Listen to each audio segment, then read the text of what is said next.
ಭಗವದ್ಗೀತೆ ಅಧ್ಯಾಯದಲ್ಲಿ ಶ್ರೀಕೃಷ್ಣ ಹೇಳ್ತಾನೆ, ಮನುಷ್ಯನಾದವನಿಗೆ, ಬುದ್ಧಿವಂತನಾದವನಿಗೆ ಈ 3 ತಪಸ್ಸುಗಳ ಬಗ್ಗೆ ಗುರುತಿರಬೇಕು ಅಂತ. ದೇಹ ತಪಸ್ಸು, ಮನಸ್ಸಿನ ತಪಸ್ಸು ಮತ್ತು ಮಾತಿನ ತಪಸ್ಸು. ಈ 3 ತಪಸ್ಸುಗಳ ಬಗ್ಗೆ ಗುರುತಿರುವಂಥ ವ್ಯಕ್ತಿ ಜೀವನದಲ್ಲಿ ಸೋಲಲಾರದು ಅಂತ. ಹಾಗಿರುವಾಗ ಮನುಷ್ಯ ಕೆಲವೊಂದು ಸಾರಿ ತಾನು ಅಹಂಕಾರದಿಂದನೋ ಅಥವಾ ಮೋಹದಿಂದನೋ ಕೆಲವೊಂದು ತಪ್ಪುಗಳು ಮಾಡ್ತಾನೆ. ಹೌದು ಸ್ನೇಹಿತರೆ, ಈಗ ಒಂದು ಹೇಳ್ತಕ್ಕಂಥ ಘಟನೆ ಈ 3ಗಳನ್ನ ಕುರಿತಿರ್ತಕ್ಕಂಥದ್ದು. ಈ 3 ತಪಸ್ಸುಗಳನ್ನ ಕುರಿತು ಇದೊಂದು ಘಟನೆ ಇರುವಂಥದ್ದು. ಪುರುಷೋತ್ತಮ್ ಅಂತ ಒಬ್ಬ ವ್ಯಕ್ತಿ ಸರ್ಕಾರಿ ಕಚೇರಿಯಲ್ಲಿ ಕೆಲಸ ಮಾಡ್ತಾ ಇರ್ತಾನೆ. ಆತ ಕೆಲಸ ಮಾಡಬೇಕಾದ್ರೆ ಒಂದು ದಿವಸ ಇದ್ದಕ್ಕಿದ್ದಂಗೆ ಅವ್ರಿಗಿಂತ ಮೇಲ್ಗಡೆ ಇರುವಂಥ ಅಧಿಕಾರಿಗಳು ಪುರುಷೋತ್ತಮನ ಕರ್ಕೊಂಬನ್ನಿ ಅಂತ ಒಬ್ಬರಿಗೆ ಹೇಳ್ತಾರೆ. ಪುರುಷೋತ್ತಮನ ಕರ್ಕೊಂಬರೋಕ್ಕೆ ಅಟೆಂಡ್ರ್ ಬಂದು ಹೇಳ್ತಾರೆ, ಪುರುಷೋತ್ತಮ್ ನಿಮಗೆ ಸಾಹೇಬರು ಕರಿತಾ ಇದ್ದಾರೆ ಬನ್ನಿ ಅಂತ. ಪುರುಷೋತ್ತಮನಿಗೆ ಎಲ್ಲಿಲ್ಲದ ವಿಚಾರಗಳು ತಲೆಯಲ್ಲಿ ಓಡ್ತಾ ಇತ್ತು. ನಾನು ಏನು ತಪ್ಪು ಮಾಡಿದೆ? ನಾನು ಯಾರಾದರೂ ಲಂಚ ತಗೊಂಡ ಅಥವಾ ಯಾರಿಗಾದ್ರೂ ಮೋಸ ಮಾಡಿದ್ನ? ನನಗೆ ಯಾಕೆ ಕರಿತಾ ಇದ್ದಾರೆ? ಇಲ್ಲದೆಲ್ಲ ಸಲ್ಲದ ವಿಚಾರಗಳು ಬರ್ತಾಯಿತ್ತು. ಆದರೂ ಮೇಲ್ಗಡೆ ಅವರ ಅಧಿಕಾರಿಗಳು ಕರಿತಾ ಇದ್ದಾರೆ ಅಂತ ಹೇಳ್ಬಿಟ್ಟು ಪುರುಷೋತ್ತಮ ಹೋಗ್ತಾನೆ. ಹೋಗಿ ಬಾಗಿಲ ಹತ್ರ ಕ್ಯೂ ನಿಂತ್ಕೋತಾನೆ.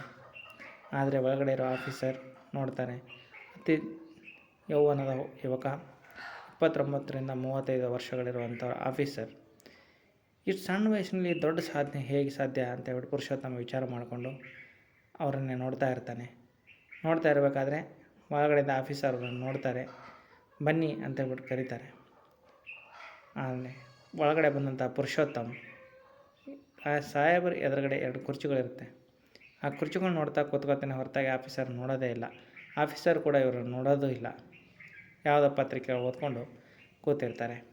ಪುರುಷೋತ್ತಮ್ ಕುರ್ಚಿ ಮೇಲೆ ಕೂತ್ಕೊಂಡ್ರೆ ಏನು ತಪ್ಪು, ಕೂತ್ಕೊಳ್ದಿದ್ರೆ ಏನು ತಪ್ಪು, ಇಲ್ಲ ಸಲ್ಲದ ವಿಚಾರಗಳು ಮಾಡ್ತಾ ಇರ್ತಾನೆ. ಕೂತ್ಕೊಳ್ಳೋದೇ ಇರಲ್ಲ. 1-2 ನಿಮಿಷ ಆದಮೇಲೆ ಆಫೀಸರ್ ಹೇಳ್ತಾರೆ, ಕ್ಷಮಿಸಿ ಪುರುಷೋತ್ತಮ ಅವರೇ, ನೀವು ಬಂದಿದ್ದು ನಾನು ನೋಡಲೇ ಇಲ್ಲ, ಪತ್ರಿಕೆ ಓದ್ತಾ ಇದ್ದೆ ಅಂತ ಹೇಳ್ಬಿಟ್ಟು ಕೂತ್ಕೊಳ್ಳಿ ಅಂತಾರೆ. ಪುರುಷೋತ್ತಮ್ ಕೂತ್ಕೋತಾರೆ. ಪುರುಷೋತ್ತಮನಿಗೆ ಇಲ್ಲ ಏನೋ ತಪ್ಪಾಗಿದೆ ಅಂತ ಒಂದು ವಿಚಾರ ಮಾತ್ರ ಓಡ್ತಾ ಇರುತ್ತೆ. ಗಾಬರಿ, ಆತಂಕಗಳು, ಮೈ ನಡುಕ, ಮೈ ಬೆವರುಳೋದು ಇದೆಲ್ಲ ಆಗ್ತಾ ಇರುತ್ತೆ.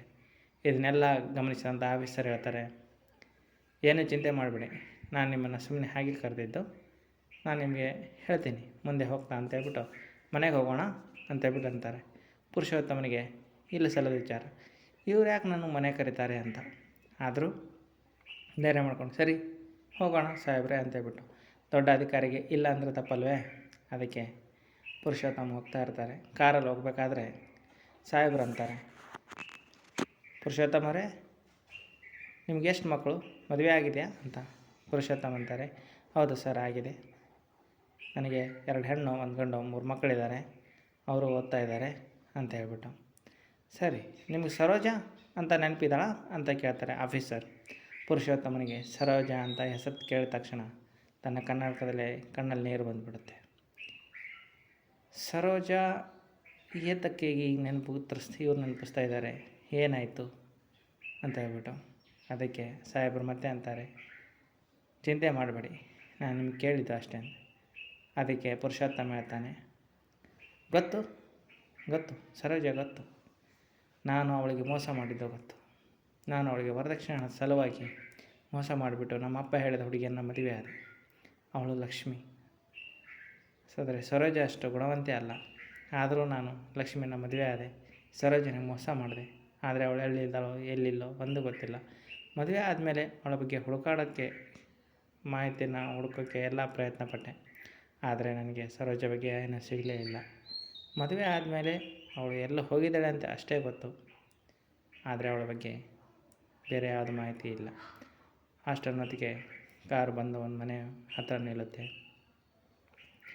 ಪುರುಷೋತ್ತಮ್ ಮತ್ತು ಆಫೀಸರ್ ಇಬ್ಬರು ಕಾರಿನ ಕೆಳಗಡೆ ಇರ್ತಾರೆ. ಪುರುಷೋತ್ತಮನ ಎದುರುಗಡೆ ಇವಾಗ ನಿಂತಿರೋದು 20 ವರ್ಷಗಳ ಹಿಂದೆ ಕಳೆದಂಥ ಸರೋಜನ ನೋಡಿ ಪುರುಷೋತ್ತಮ ಕಣ್ಣಲ್ಲಿ ನೀರು ಬರುತ್ತೆ. ಸರೋಜನ ಕೂಡ ಅಳ್ತಾನೆ ಇರ್ತಾರೆ. ಅಳ್ತಾ ಇರೋದನ್ನು ನೋಡಿಬಿಟ್ಟು ಆಫೀಸರ್ ಅಂತಾನೆ, ಬರೀ ಅಳ್ತಾನೆ ಇರ್ತೀರೋ ಅಥವಾ ಮನೆಗೆ ಹೋಗೋಣ ಅಂತ. ಸರೋಜಾ ಯಾವ ಮನೆಗೆ ಅಂತ. ನಿಮ್ಮ ಮನೆಗೆ ತಾಯಿ ಅಂತ ಹೇಳ್ಬಿಟ್ಟು ಆಫೀಸರ್ ಪುರುಷೋತ್ತಮನ ಮನೆ ಕರ್ಕೊಂಬರ್ತಾರೆ. ಪುರುಷೋತ್ತಮನ ಮನೆಯವರೆಲ್ಲರೂ ಮನೆ ಎದುರುಗಡೆ ಕಾರ್ ಬಂದ ತಕ್ಷಣ ನೋಡಿಬಿಟ್ಟು ತುಂಬ ಸಂತೋಷದಿಂದ ಇರ್ತಾರೆ. ಕಾರ್ ಬಂತು, ಯಾರೋ ಇದು ಅಂತ. ಲಕ್ಷ್ಮೀ ಪುರುಷೋತ್ತಮನ ಎರಡನೇ ಹೆಂಡತಿ, ಅವಳು ಕೂಡ ತನ್ನ ಅಕ್ಕನ ಬಗ್ಗೆ ಪುರುಷೋತ್ತಮನ ಒಬ್ಬ ಹೆಣ್ಮಗಳಿದ್ದ ನೋಡಿ ಸರೋಜನಿ ಅಂತ ಗುರುತಿಡಿದ್ಬಿಡ್ತಾಳೆ. ಪುರುಷೋತ್ತಮನಿಗೆ ಹೇಳ್ತಾಳೆ, ಇವರೇನ ಅಕ್ಕ ನೀವು ಹೇಳ್ತಾ ಇದ್ದಿದ್ದು? ಸರೋಜ ಅಂದರೆ ಇವರೇನ? ತುಂಬ ಸುಂದರವಾಗಿದ್ದಾರೆ, ತುಂಬ ಲಕ್ಷಣ, ನಿಮ್ಮಿಬ್ಬರು ಜೋಡಿಗೆ ನನ್ನದೇ ದೃಷ್ಟಿ ಆಗೋ ಥರ ಇದೆ ಅಂದ್ಬಿಟ್ಟು ಹೇಳ್ತಾಳೆ. ಅಂದ್ಬಿಟ್ಟು ಮತ್ತೆ ಮನೆಯಲ್ಲಿ ಹೋಗ್ತಾರೆ. ಆಫೀಸರ್ ಕೂಡ ಅವ್ರ ಮಗ, ನಾನು ಸರೋಜನ ಮಗ ಅಂತೇಳ್ಬಿಟ್ಟು ಹೊರಗಡೆ ಹೋಗ್ತಾನೆ. ಹೋದ್ಮೇಲೆ ಪುರುಷೋತ್ತಮನ ಮಕ್ಕಳು ಆ ಆಫೀಸರ್ಗೆ ಎಲ್ಲವನ್ನೂ ಕೇಳ್ತಾರೆ. ನಾನು ಕಾಲೇಜ್ ಕಲಿಬೇಕು, ನನಗೆ ಬಟ್ಟೆಗಳು ಬೇಕು ಅಂತ. ಆಫೀಸರ್ ಎಲ್ಲದಕ್ಕೂ ಹ್ಞೂ ಅಂತಾನೆ. ಆದರೆ ಕೆಲವು ಹೊತ್ತಾದಮೇಲೆ ಆಫೀಸರ್ ಅಂತಾನೆ,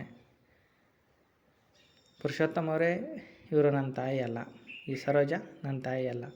ನಾನು ನಿನ್ನೆ ಕಮಿಷನರ್ ಮನೆಗೆ ಹೋದಾಗ ಇವರಲ್ಲಿ ಪಾತ್ರೆ ತೊಳಿತಾಯಿದ್ರು. ಆಮೇಲೆ ಒಂದು ಕೋಣೆಯಲ್ಲಿ ಹೋಗ್ಬಿಟ್ಟು ಅಳ್ತಾಯಿದ್ರು. ನೋಡಿದಾಗ ಇವರೊಂದು ಫೋಟೋ ಕೈಯಲ್ಲಿ ಇಟ್ಕೊಂಡು ಅಳ್ತಾಯಿದ್ರಲ್ಲ, ಆ ಫೋಟೋ ನಿಮ್ಮದಾಗಿತ್ತು. ನೀವು ನಮ್ಮ ಕಚೇರಿಯಲ್ಲಿ ಇದ್ರಲ್ಲ, ಆ ಗುರುತಿಗೆ ನನ್ನದೊಂದು ಕಾಣಿಕೆ. ದಯವಿಟ್ಟು ನಾನು ಇವ್ರನ್ನ ಎಲ್ಲಿ ಸೇರಿಸಿದ್ದೀನಿ, ನೀವು ಚೆನ್ನಾಗಿ ನೋಡ್ಕೋತೀರ ಅಂತ ನಂಬಿದ್ದೀನಿ ಅಂತಾನೆ. ಅದಕ್ಕೆ ಪುರುಷೋತ್ತಮ, ಹೌದು ನಾನಿಲ್ಲ ಅಂತ ಇಲ್ಲ, ಇವಳನ್ನ ಚೆನ್ನಾಗಿ ನೋಡ್ಕೋತೀವಿ ಅಂತ ಹೇಳ್ತಾನೆ. ಸರಿ, ಹಾಗಿದ್ದರೆ ನಾನು ಹೊರಡ್ತೀನಿ ಅಂತ ಹೇಳ್ಬಿಟ್ಟು ಕಾರ್ ಕೀ ತಗೊಂಡು ಆಫೀಸರ್ ಹೊರಗಡೆ ಹೋಗ್ತಾ ಇರ್ತಾರೆ. ಬಾಗಿಲು ದಾಟ್ತಾರೆ, ಕಾರ್ ಸ್ಟಾರ್ಟ್ ಆಗುತ್ತೆ. ಅಲ್ಲಿ ಆಫೀಸರ್ ಹೋಗ್ಬಿಡ್ತಾರೆ.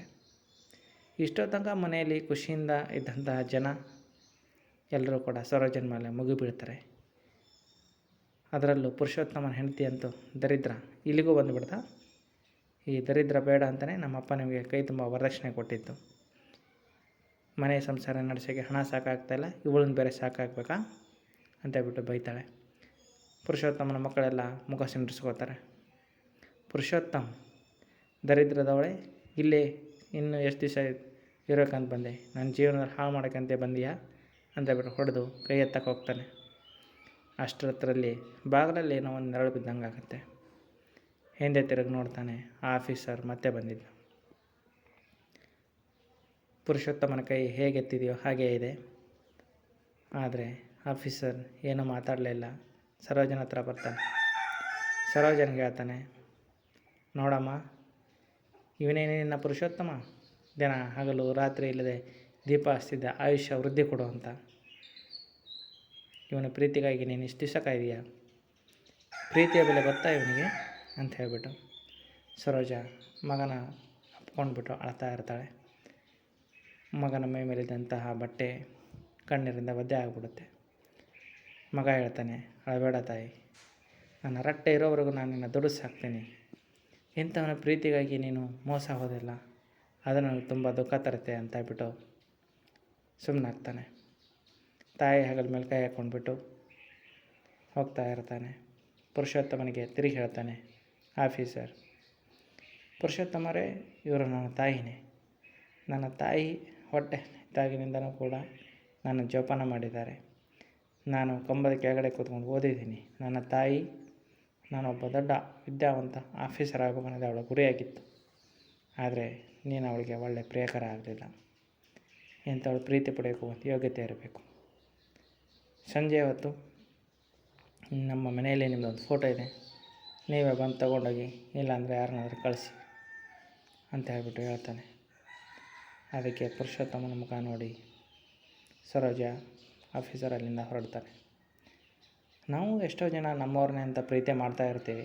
ಆ ಪ್ರೀತಿಗೆ ಅವ್ರು ಯೋಗ್ಯರಿಲ್ವಾ ವಿಚಾರ ಮಾಡೋದಿಲ್ಲ. ಇದರಲ್ಲಿ ಸರೋಜನ ತಪ್ಪ ಅಥವಾ ಪುರುಷೋತ್ತಮನ ತಪ್ಪ ಅಥವಾ ಆಫೀಸರ್ ಒಂದು ಬುದ್ಧಿವಂತಿಕೆಯ ಹೆಚ್ಚ ಯಾವುದು ಅಂತ ಗೊತ್ತಿಲ್ಲ. ಒಂದು ವೇಳೆ ಸರೋಜ ಅದೇ ಮನೇಲಿದ್ದರೆ ಏನಾಗ್ತಾಯಿತ್ತು ಅವಳ ಪಾಡು ಅಂತ. ನಾವು ಪ್ರೀತಿಗೆ ಅರ್ಹತೆ ಇರೋರಂಥರ ಜೊತೆ ಕಣ್ಣೀರು ಹಾಕ್ತಾಯಿದ್ದೇವ ಅಥವಾ ನಮಗೆ ಅರ್ಹತೆ ಇಲ್ಲದೇ ಇರೋರ ಜೊತೆ ಕಣ್ಣೀರು ಹಾಕ್ತಾಯಿದ್ದೇವ, ಅದು ಮುಖ್ಯ ಆಗುತ್ತೆ. ಇದಿಷ್ಟೇ ಸ್ನೇಹಿತರೆ ಓದಿರೋಂಥ ಕತೆ. ತುಂಬ ಸುಂದರವಾಗಿದೆ. ಯಾಕೆಂದರೆ ನಮ್ಮ ಜೊತೆಯಲ್ಲಿರುವಂಥವರು ಪುರುಷೋತ್ತಮನ ಅಂತಹ ಸ್ನೇಹಿತರು ತುಂಬ ಜನ ಇರ್ತಾರೆ. ಆದರೆ ನಮಗೆ ಗೊತ್ತಿರಲ್ಲ. ಮನೇಲಿ ಹೊರಗಡೆ ಬಂದು ಇರುವಂಥ ಜನ ಇರ್ಬೋದು, ಇಲ್ಲದೇನೂ ಇರ್ಬೋದು. ನಮ್ಮ ಸುತ್ತಮುತ್ತ ಒಂದು ಸಾರಿ ಕಣ್ಣಾಡಿಸಿ. ನಾವು ಪ್ರೀತಿಗೆ ಪಾತ್ರ ಆಗಿರುವಂತಹ ಯೋಗ್ಯರ ಜೊತೆ ಇದ್ದೀವ?